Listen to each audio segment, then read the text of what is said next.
히브리서 7장의 전체의 말씀을 읽지는 못했지만 이 히브리서 전체 7장의 말씀의 내용의 구성은 멜기세덱과 그의 반차를 따른 예수 그리스도의 그 대제사장직에 대한 설명으로 이루어져 있습니다.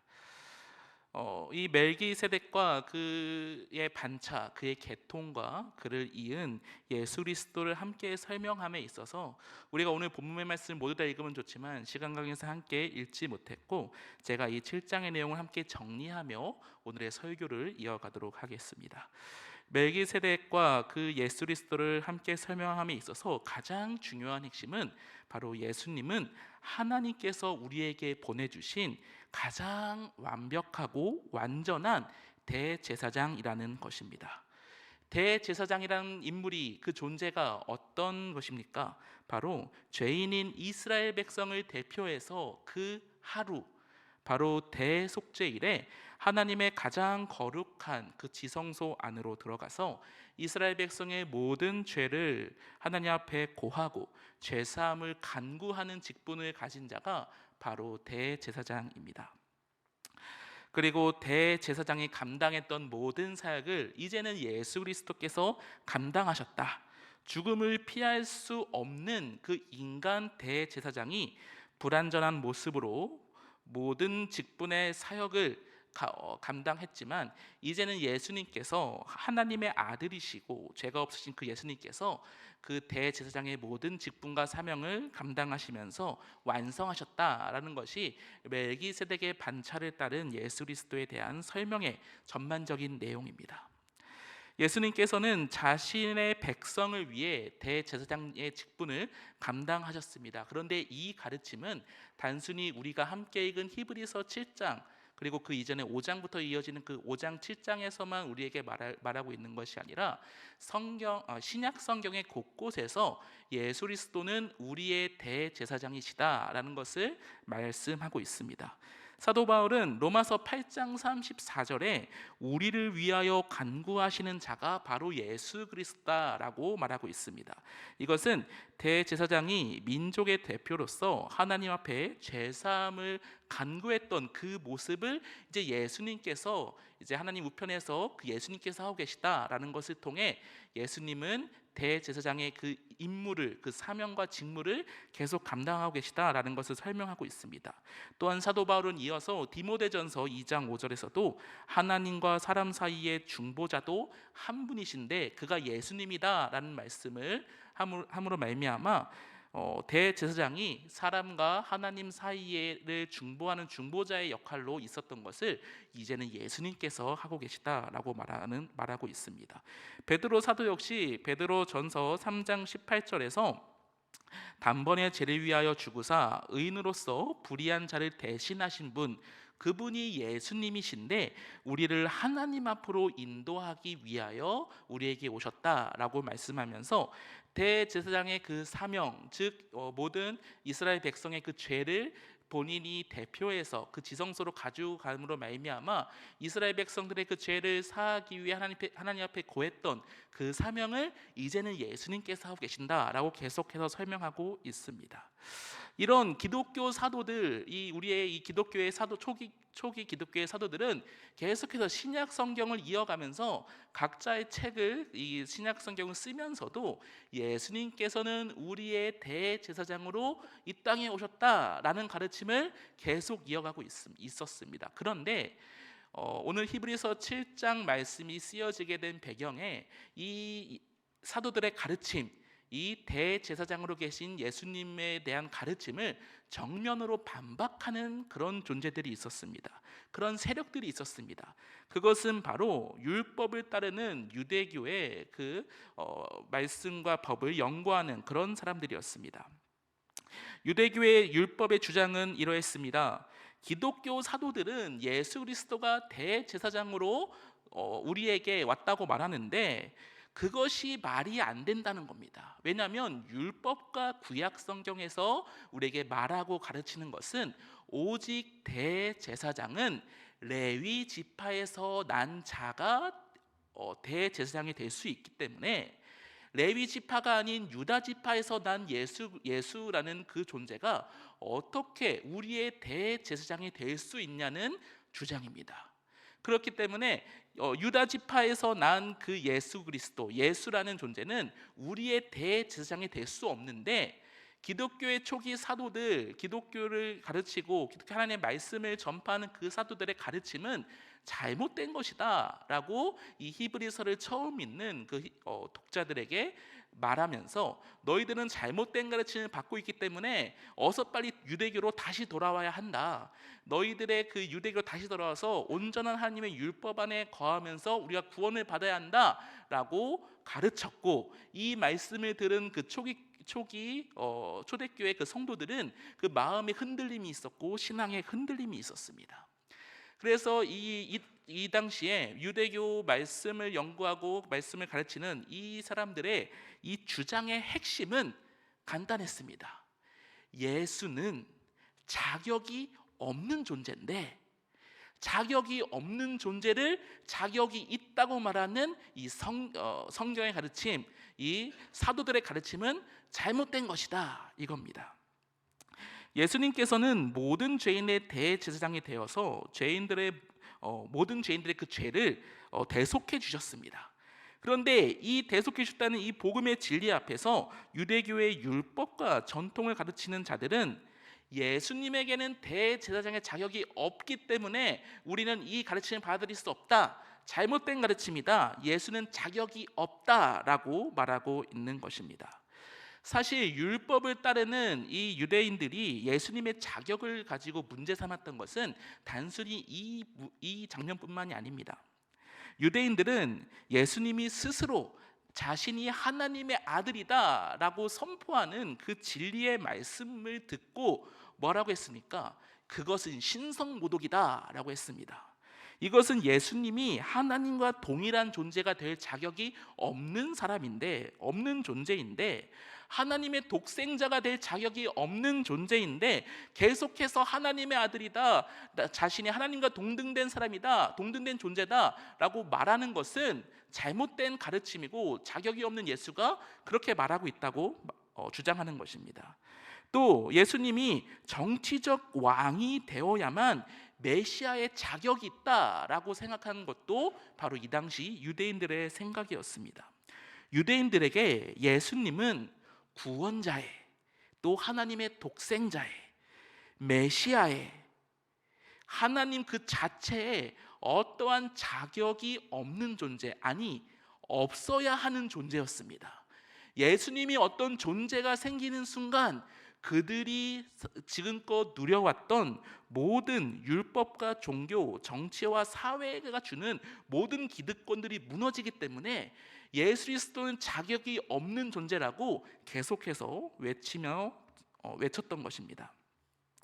레위 지파가 아니기 때문에 대제사장의 자격이 예수님께 없다는 유대교 그 말씀 지도자들의 주장에 반박하기 위해서, 또 이 말씀을 듣고 신앙의 본질이 흔들리고 있는 그 당시 초대교회 성도들을 위해서 오늘 히브리서의 저자는 멜기세덱이라는 인물을 통해서 유대교의 이 주장을 정면에 반박하고 있는 것입니다. 그렇다면 멜기세덱은 어떤 인물입니까? 멜기세덱에 대해 잠시 우리가 나누자면 살렘 왕으로서 창세기 14장에 처음 등장한 인물입니다.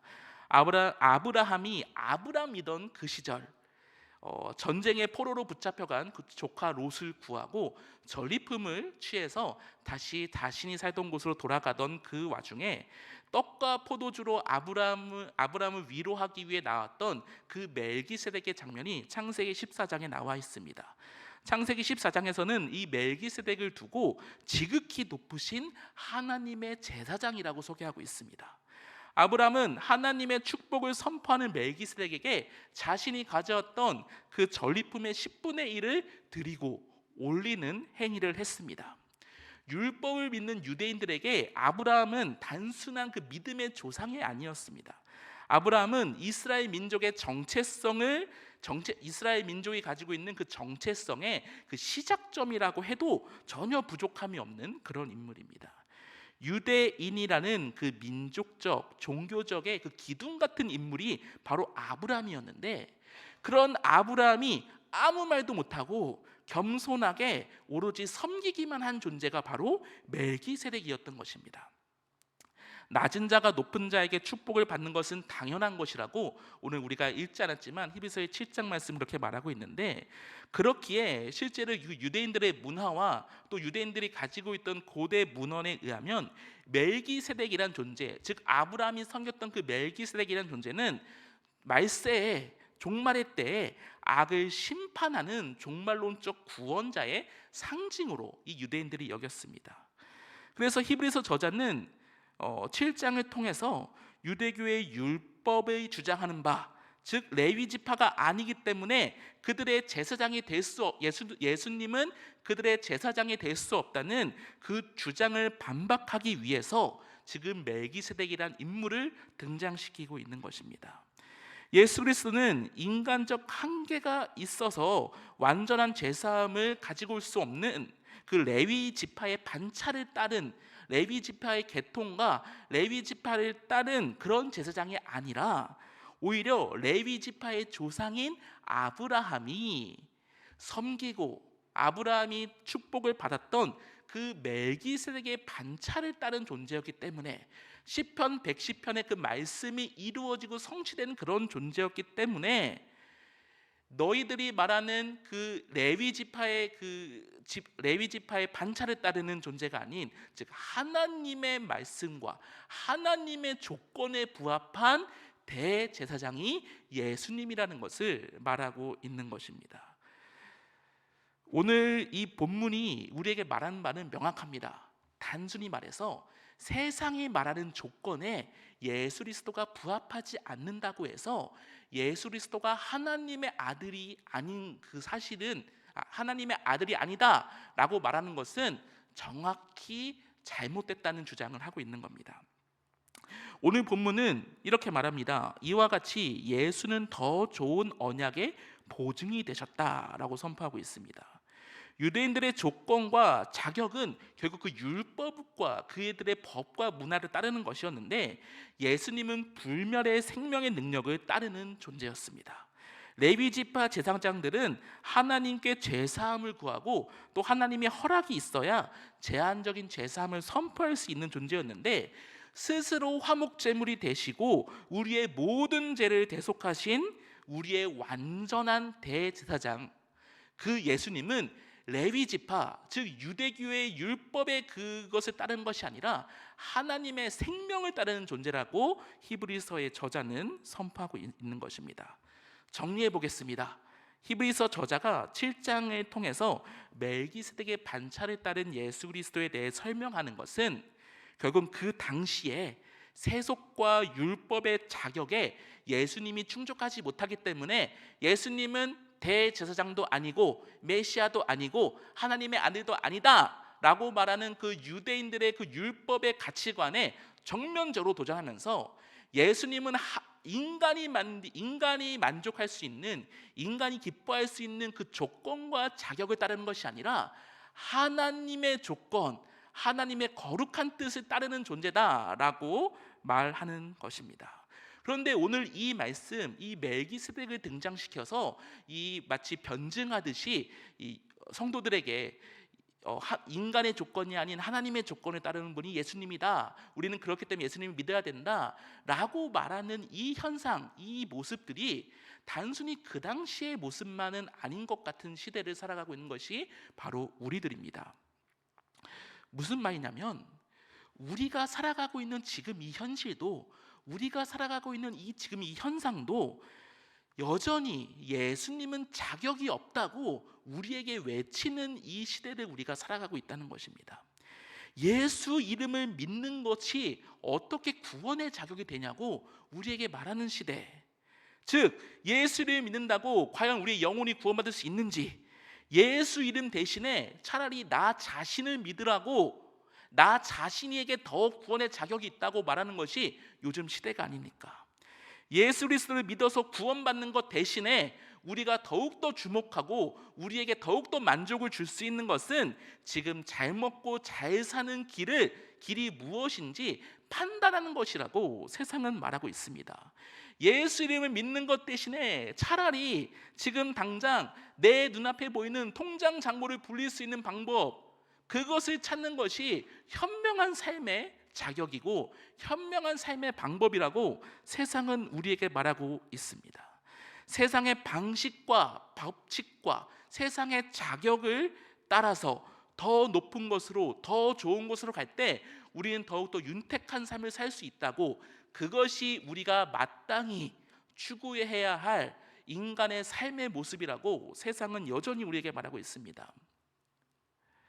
지금도 우리가 살아가고 있는 이 세상의 외침은 히브리서 저자가 마주하고 있고 초대교회 성도들이 마주하고 있는 그 당시와 전혀 다를 것이 없다는 것을 우리는 인정할 수밖에 없습니다.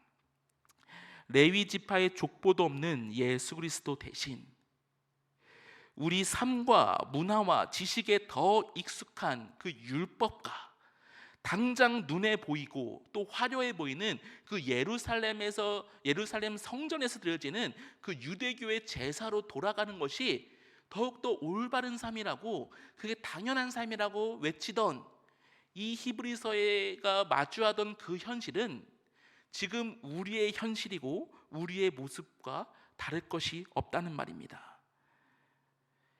히브리서에서 율법 학자들이 외치는 그 외침은 여전히 우리에게 동일하게 말하고 있습니다. 손에 잡을 수 있는 것, 지금 내가 품을 수 있는 것, 진짜 우리를 살아가게 할 수 있고 우리를 보호해 줄 수 있는 자격은 지금 내가 가질 수 있는 세상의 조건이라고 여전히 세상은 우리에게 말하고 있습니다. 이제 우리는 무엇을 해야 합니까? 여전히 이렇게 우리를 위협하고 있는 세상 속에서 우리는 무엇을 해야 합니까?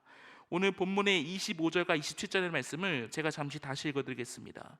그러므로 자기를 힘입어 하나님께 나아가는 자들을 온전히 구원하실 수 있으니 이는 그가 항상 살아계셔서 그들을 위하여 간구하심이라. 이러한 대제사장은 우리에게 합당하니 거룩하고 악이 없고 더러움이 없고 죄인에게서 떠나 계시고 하늘보다 높이 되신이라. 그는 저 대제사장들이 먼저 자기 죄를 위하고 다음에 백성의 죄를 위하여 날마다 제사 드리는 것과 같이 할 필요가 없으니 이는 그가 단번에 자기를 드려 이루셨습니다. 말씀은 지금 제가 읽은 이 본문의 말씀은 무엇을 말하고 있습니까? 세상의 방식이 아닌 하나님의 방식과 하나님의 자격을 우리가 집중해야 한다고 말하고 있는 것입니다. 즉 세상과 전혀 다른 방식, 즉 멜기세덱의 반차를 우리는 다시 한번 세상과 우리 가운데 선포해야 합니다. 하나님의 방식이 무엇입니까? 하나님의 방식은 이미 도래했고 앞으로 완성될 하나님의 그 약속과 언약, 이 말씀을 끝까지 붙들고 나아가는 것이 하나님의 방식입니다. 눈에 보이는 세상의 보장과 그 자격, 그리고 종교적인 행위들은 결국 다시 오실 예수 그리스도 앞에서 무너질 그림자와 같은 존재일 뿐이라고 말씀은 말하고 있습니다. 세상의 자격과 보장을 뛰어넘는 멜기세덱의 반차, 세상은 전혀 이해할 수 없고 세상은 전혀 받아들일 수 없고 세상은 전혀 허용할 수 없는 우리만이 알고 있는 그 복음의 비밀, 그것을 우리는 따라야 하는 것을 성경은 말하고 있는 것입니다. 말씀을 마치고자 합니다. 시간은 흘렀습니다. 그리고 세상은 변했습니다.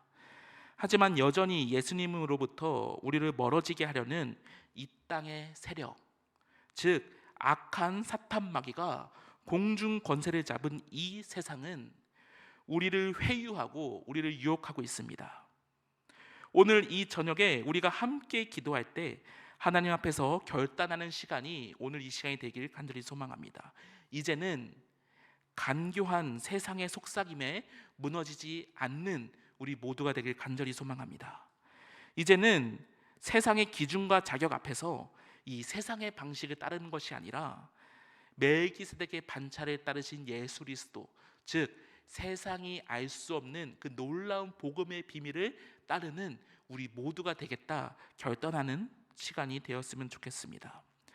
내가 납득할 수 있는 세상의 자격이 아니라 28절의 고백처럼 율법 후에 하신 맹세의 말씀은 영원히 온전하게 되신 아들을 세우셨다는 이 고백처럼 하나님의 자격으로 말미암아 영원히 온전하게 되신 하나님의 아들이신 예수 그리스도만 따르겠다는 그런 놀라운 고백이 우리 안에 있었으면 좋겠습니다.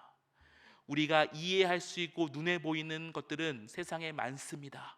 우리에게 만족을 주는 것들은 여전히 세상에 널려 있습니다. 하지만 우리는 우리의 만족됨에 살아가지 않습니다. 우리는 이해가 되지 않고 지금 당장 힘들지언정 놀라운 하나님의 그 비밀, 구원의 비밀 가운데 그 비밀을 취하며 나아갈 수 있는 우리 모두가 되었으면 좋겠습니다. 여전히 멜기세덱의 반차를 이해 못하는 세상 가운데 우리는 오늘 믿음으로 세상의 방식이 아닌 하나님의 영원한 말씀의 방식을 따라 살겠다고 결단하는 우리 모두가 되었으면 좋겠습니다. 우리 함께 찬송하며 기도하는 시간 갖도록 하겠습니다.